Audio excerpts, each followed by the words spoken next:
Okay, everyone. So one of the things that one of my favorite dishes to cook is got to be Thai curry. Being a vegetarian, there are certain things with Thai cuisine that make it a little bit difficult to make a vegetarian version, and I kind of wanted to share those with you. I've done a little bit of prep work here. I steamed up some broccoli and some carrots, and I went ahead and got some baked tofu, and I very lightly fried mine. That's just how I like it. These are the so-called veggies that I'm going to be putting in there.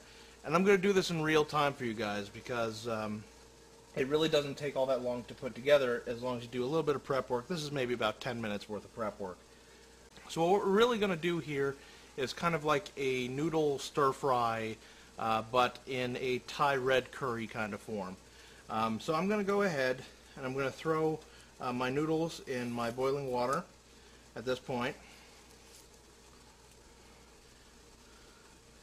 These are classic Japanese udon noodles that I'm using here. Got them at my local Chinese market. I'm just going to throw those in the water, and those will cook up real fast. Now I'm going to start by assembling my sauce, and this is where it becomes tricky as far as the vegetarian thing goes, because one of the main ingredients used in almost every single Thai dish that there is fish sauce, and obviously as a vegetarian I'm not going to eat that. So you kind of have to come up with an alternative to fish sauce that has a similar flavor, which is basically kind of a salty flavor, but also has a bit of sweetness to it. So what I started with is I make a garlic honey paste, which I use in all kinds of Asian style cuisines. Basically all it is completely and totally macerated garlic with a little bit of honey, and I let it sit for a few days in the refrigerator. And you can see I've got about 2 heaping tablespoons of it in here currently. Now what I'm going to add to that, I'm going to add about a tablespoon of soy sauce. That's a little bit more than a tablespoon, but I don't know, 2 tablespoons soy sauce. I want my curry to have a bit of spice, so I'm adding a bit of chili paste. That's really kind of to flavor. I'm going to add about a tablespoon of rice wine vinegar as well.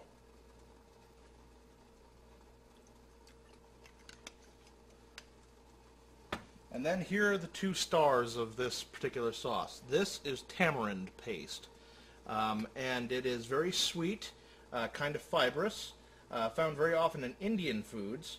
I'm going to use about 2 tablespoons of that as well. And then the other star of this is red curry paste. And I'm going to use just about 1 teaspoon or so of that.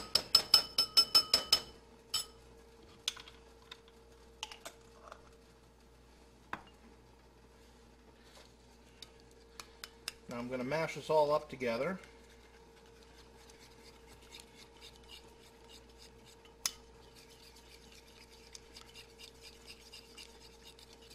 Just till it gets kind of homogeneous.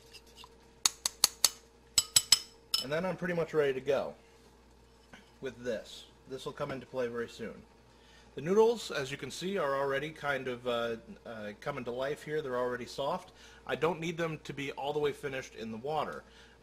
In fact, I don't want them to be all the way finished in the water because I'm going to finish them in the pan. So while I drain that, I'm going to get my pan nice and hot. The whole idea of stir fry is that you are in fact searing over very high heat with moving it very quickly, but for not a very long time. You'll see how quickly this will actually come together.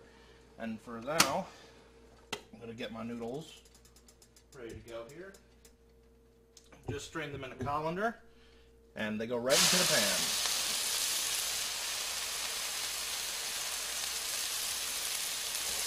Now immediately, I want to toss this around a bit so that they get coated in the oil, because otherwise they will stick to the pan.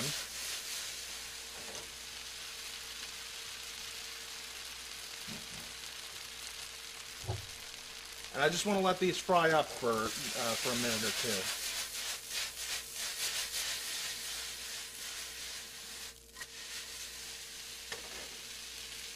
Let them get a little bit more nutty kind of flavor as they fry up. Keep them moving, because they will, as I said before, they will stick to the pan.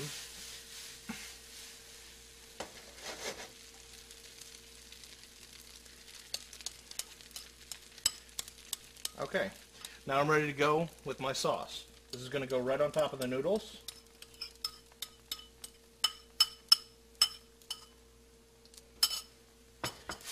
And just toss to combine that.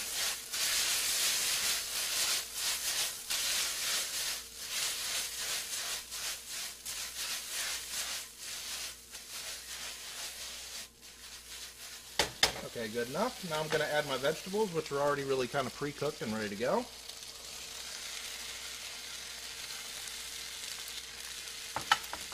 Now's when I'm going to start using an actual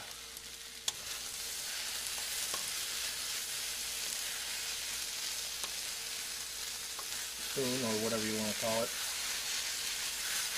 Move things about in here. And then the last and final element of any good Thai curry is coconut milk. 1 full can of coconut milk. We'll bring this dish right around.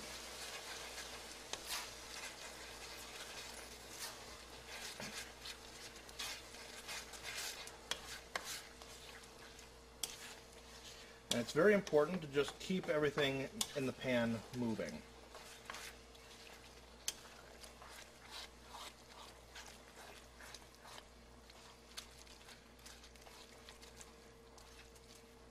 Just until that sauce kind of comes together and gets a nice kind of pink almost color.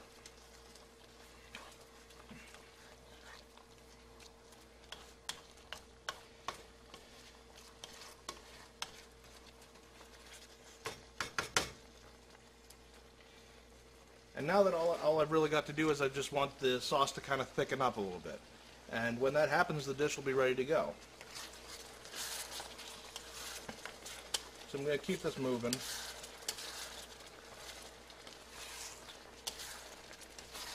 And I'll know when it's ready to go, basically by sight, but it'll kind of coat the back of the spoon a little bit better. You can see how it just kind of drips off the edge right there. It'll be a little bit thicker when I'm done.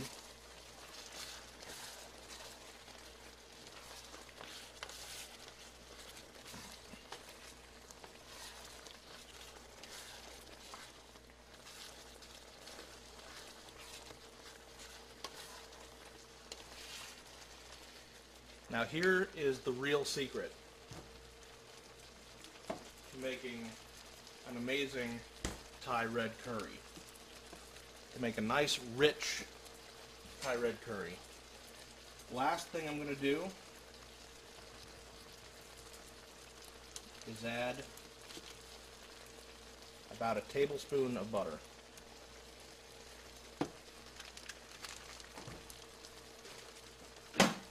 That's just going to give it a really nice, rich flavor.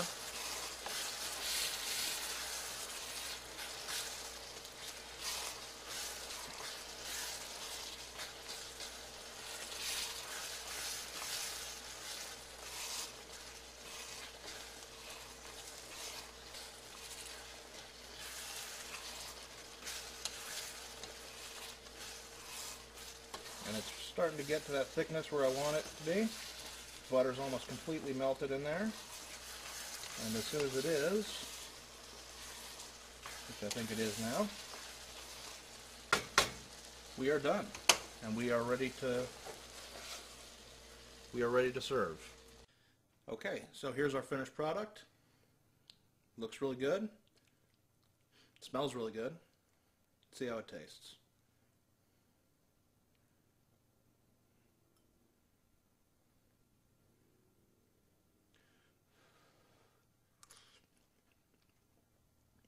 Perfect. Just really good. Got a nice amount of spice to it, and it's nice and rich and creamy. Just delicious. So that there is my Thai red curry stir fry. Hope you enjoyed it, and happy eatings to you.